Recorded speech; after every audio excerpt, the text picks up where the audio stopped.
جو حضرات ادھر ادھر کھڑے ہیں ان سے نہایت ادب و احترام کے ساتھ گزارش کر رہا ہوں کہ برائے کرم نشش پہ تشریف رکھیں۔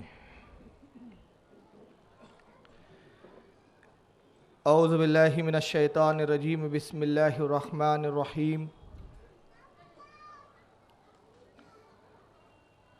الحمدللہ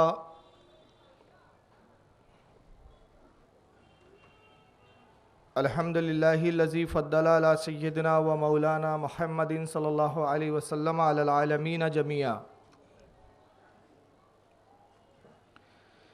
وَأَقَمَهُ يَوْمَ الْقِيَامَةِ لِلْمُذْنِبِينَ الْمُتَلَوِّثِينَ الْخَطَّائِينَ الْحَالِقِينَ شَفِيعًا فصلی اللہ تبارک و تعالی علیہ وعلی کل من ہوا محبوب و مرضی لدی صلاة تبقى وتدوم بدوام الملك الحي القيوم ونشهد ان لا اله الا الله وحده لا شريك له ونشهد ان سيدنا ومولانا محمدا عبده ورسوله بالهدى والدين الحق ارسله قال الله تبارك وتعالى في القرآن المجيد والفرقان الحميد وَاعْتَصِمُوا بِحَبْلِ اللَّهِ جَمِيعًا وَلَا تَفْرَقُوا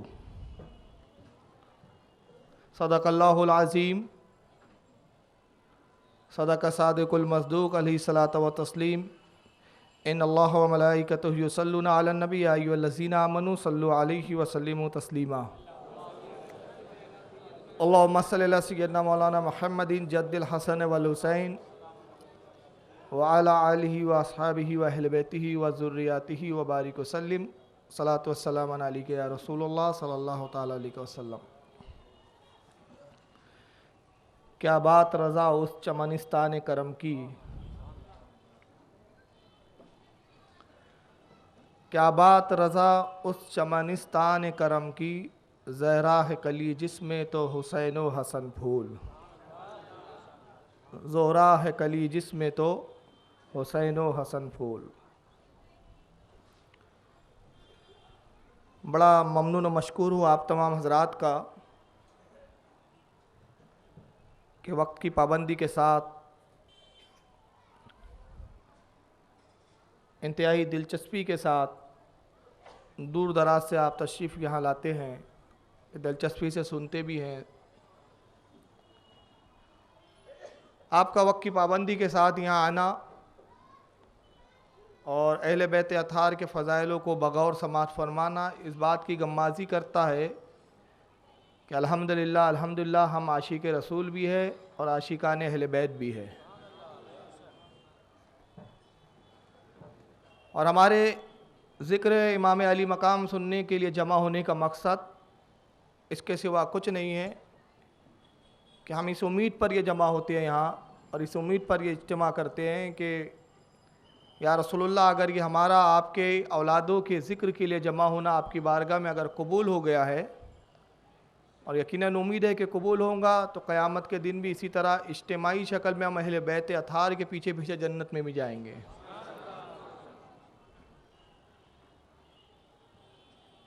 بامبے کی جہاں تک سرزمین کا تعلق ہے، ہندوستان کے بہت سے شہروں میں گیا ہوں، خطابت کی ہے، محرم میں بھی گیا ہوں، محرم کے علاوہ بھی گیا ہوں، لیکن بلا مبالغہ کہتا ہوں کہ یہاں کی جو سنیت ہے بامبے کی، اور یہاں جو وعظ و تقریر سننے کا ایک ماحول ہے، وہ پورے ہندوستان میں مجھے کہیں نظر نہیں آیا۔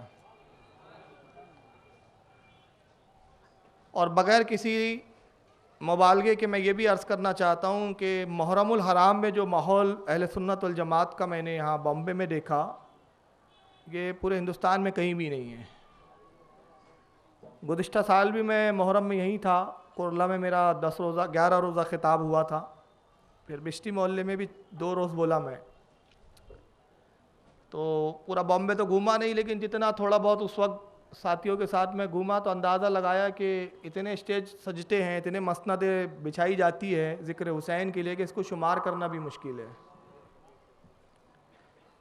ہزاروں کی تعداد میں ہوں گا جہاں تک میں سمجھتا ہوں۔ تو سوال یہ پیدا ہوتا ہے کہ یہ جو آپ اسٹیج سجاتے ہیں، ذکر حسین کرتے ہیں، اہل سنت والجماعت، تو ایک طبقہ اس سے نالا بھی نظر آتا ہے، اور ان کی بھی مجلسیں ہوتی ہیں ایک یا دو، انگلیوں پہ گن لیجئے، اب وہ بھی آپ کا دیکھا دیکھی شروع کیا ہے انہوں نے۔ تو مجلس کے جو عنوانات ہوتے بڑے عجیب ہوتے ہیں، کیا محرم منانا جائز ہے کہ بدعت ہے؟ یعنی عنوان ہی بتا رہا ہے کہ ذکر اہل بیت کی توفیق اللہ نے نہیں دی ہے۔ کیا یزید حق پر تھا کہ نہیں تھا؟ مطلب پریشانی یہ ہے کہ اتنے سارے عاشقان حسین کیسے پیدا ہو گئے، اب ہمارا کیا ہوگا؟ عنوان اس بات کی غمازی کر رہا ہے کہ خیمے میں ہم کون سے ہیں۔ اچھا، میرے آج تک یہ سمجھ میں نہیں آیا کہ آپ ذکر حسین کر رہے ہیں، بات اس کی کر رہے ہیں جہاں سے اصل شروع ہوئی ہے ہماری، خاندان نبوت کی اصل امام حسن اور امام حسین، سادات کا سلسلہ وہیں سے چلا ہے۔ پھر جتنے مشائخ ہیں، بڑے بڑے اکابر ہیں، سادات میں بھی ہے، اور جو سادات میں نہیں ہے تو کم سے کم سادات کے خوشہ چیز ضرور رہے ہیں۔ تو ولایت کا سلسلہ بھی اہل بیت سے ہے، کیونکہ علی ولایت کا منبع ہے، طریقت حضرت علی سے نکلی ہے، شریعت علی سے نکلی ہے، معرفت علی سے جاری ہوئی ہے، اسلام کی ابتدا بھی رسول اللہ سے ہے اور رسول کی اولادوں سے ہے۔ تو اب ہم تو اصل کا ذکر کر رہے ہیں جہاں سے ہم نکلے۔ اب ہوتا ہے ذکر حسین، لیکن کچھ لوگوں کو تکلیف ہوتی ہے، کہتے ہیں کہ اتحاد کی بات کرنی چاہیے، اختلاف کی بات نہ کرو۔ میں کہتا ہوں اختلاف کیا اس میں ہے کہ ہم اپنی اصل کو یاد کریں، یا اختلاف یہ ہے کہ اصل سے ہٹ کر کسی اور چیز کا ذکر کریں؟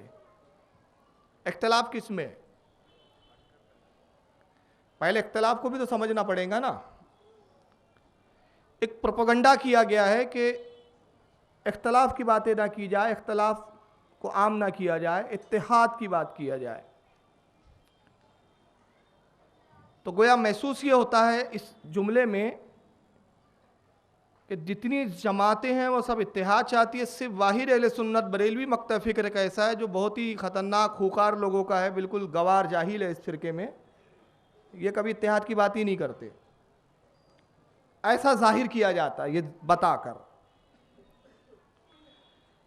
میں 2-3 دن سے غور کر رہا تھا کہ اس الزام کو جو بتایا جا رہا ہے یا ہم پر لگایا جا رہا ہے کہ اہل سنت اتحاد کے دلدادہ نہیں ہے، ہمیشہ تفریق کی بات کرتے ہیں، تو اس کو اپنی قوم کے سامنے کس انداز میں صحیح حقائق کے ساتھ صحیح حقائق کیسے پیش کیے جائے؟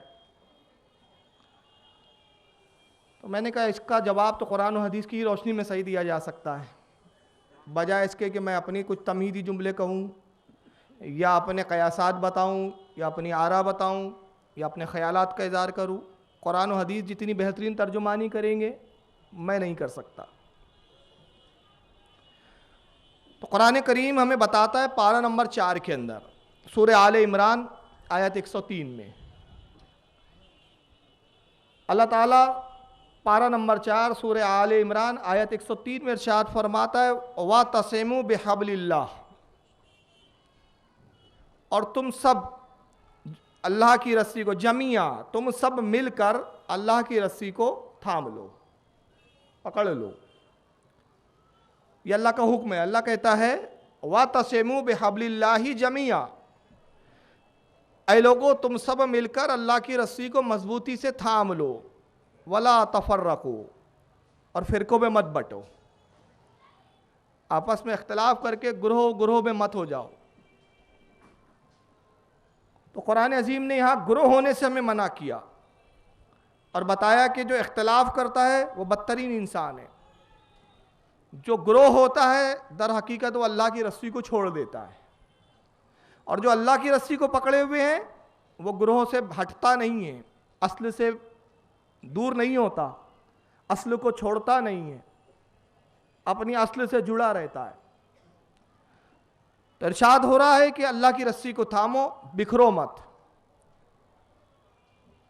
اب اس امت میں کیا بکھراؤ ہوگا یا نہیں ہوگا، یا ہو چکا ہے، تو قرآن کو سمجھنے کے لیے حدیث کی طرف رجوع کرنا پڑے گا۔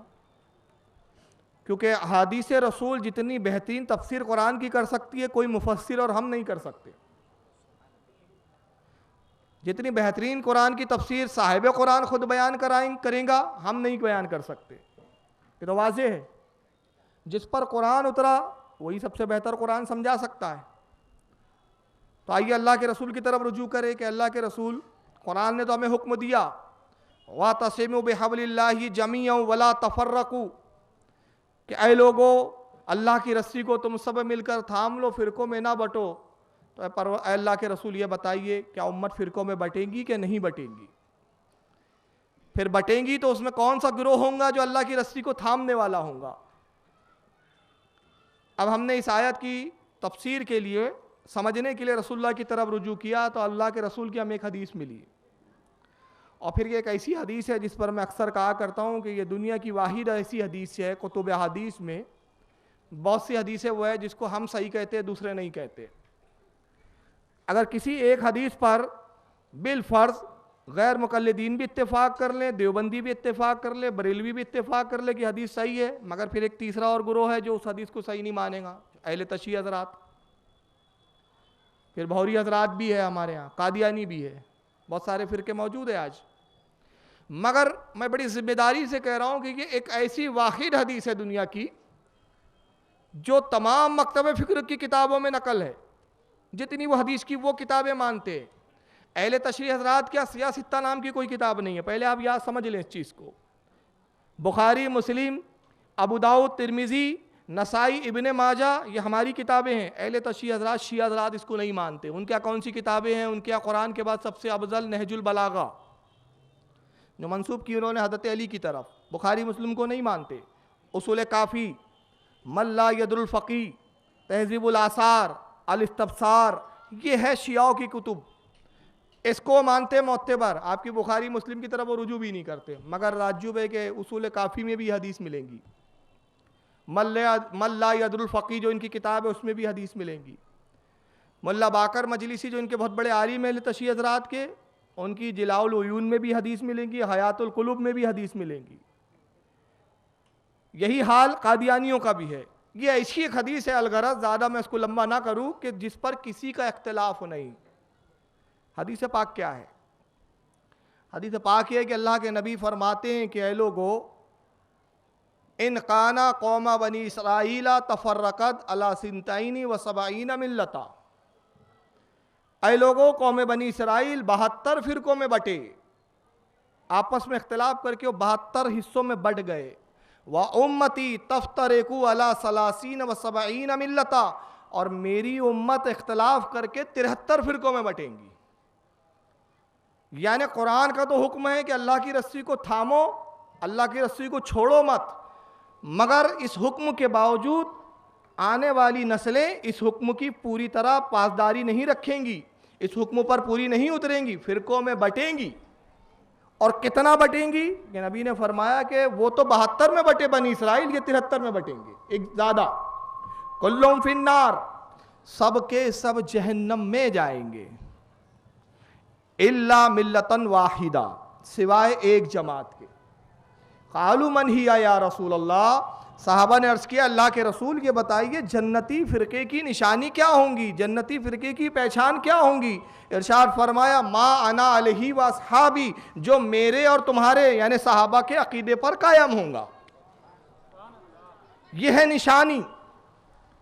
یعنی نبی نے کہا امت بٹیں گی ضرور. اور ایک دوسری حدیث جو بخاری میں بھی موجود ہے اور بھی دیگر کتب حدیث میں موجود ہے کہ اللہ کے نبی کہتے ہیں میں نے اپنے رب سے 3 دعائیں کی تو میرے رب نے کہا 2 دعاؤں کو قبول کیا، اور تیسری دعا کے بارے میں فرمایا محبوب یہ تیسری دعا مت مانگیے. آپ روک دیا گیا مجھے اس دعا سے.